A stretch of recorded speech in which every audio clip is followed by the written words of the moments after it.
지금 이 시각 법무부에선 윤석열 검찰총장 징계위원회 2차 심의가 진행 중입니다. 8시간째 경론이 이어지고 있는데요. 법무부 추자기자 연결해서 자세히 알아보겠습니다. 강은나래 기자. 네, 법무부입니다. 심의가 지금 어느 정도까지 진행된 겁니까? 네, 오늘 오전 10시 반쯤 시작해서 정해와 속개를 반복해온 윤석열 검찰총장 징계위원회 2차 심의는 현재 증인신문 막바지 단계입니다. 앞서 윤 총장 측이 신청해서 채택된 증인 7명 가운데 5명이 출석했습니다.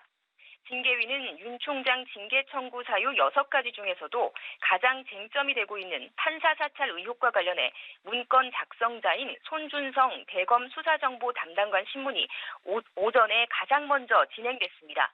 신문에는 징계위와 윤 총장의 특별 변호인단 양측이 모두 참여했는데요.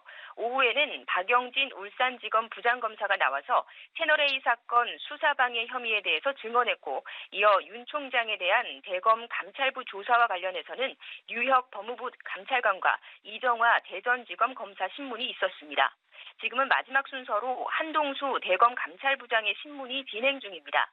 이성윤 서울중앙지검장과 정진웅 광주지검 차장검사는 출석하지 않았습니다. 징계위는 윤석열 검찰총장 측이 정한중 위원장 직무대행과 신성식 대검 반부패 부장에 대해서 낸 위원 기피 신청을 모두 기각했습니다. 또 지난 1차 회의에서 직권으로 채택한 심재철 검찰국장에 대한 증인신문을 취소했습니다. 심 국장은 서면 진술서를 제출했는데 윤 총장 측은 심 국장에 대한 증인신문을 재차 요청한 상태입니다. 심의 진행 속도가 생각보다 빠른데요. 오늘 안에 결론이 나올 수도 있겠습니까? 일단 징계위는 가능하면 오늘 결론을 낸다는 방침입니다. 말씀드린 대로 증인신문도 거의 마무리가 된 상태인데요.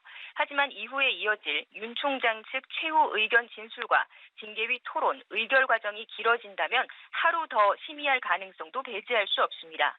법조계 일각에서는 부정적인 여론을 고려해서 징계위가 해임보다는 정직 3개월 혹은 정직 6개월 수준에서 타협점을 찾을 것이라는 목소리가 많습니다. 만약 정직 6개월의 결론이 나온다면 임기가 7개월밖에 남지 않은 윤 총장에게는 해임이나 다름이 없는 결과입니다. 윤 총장은 오늘 징계위에 나오지 않았고 대검으로 출근했습니다. 다만 출근길 차에서 내려서 지지자들에게 다가가 감사 인사를 하는 이례적인 모습을 보였습니다. 추 장관도 평소와 같은 일정을 소화했는데요.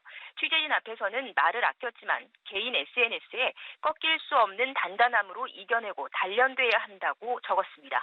지금까지 법무부에서 전해드렸습니다.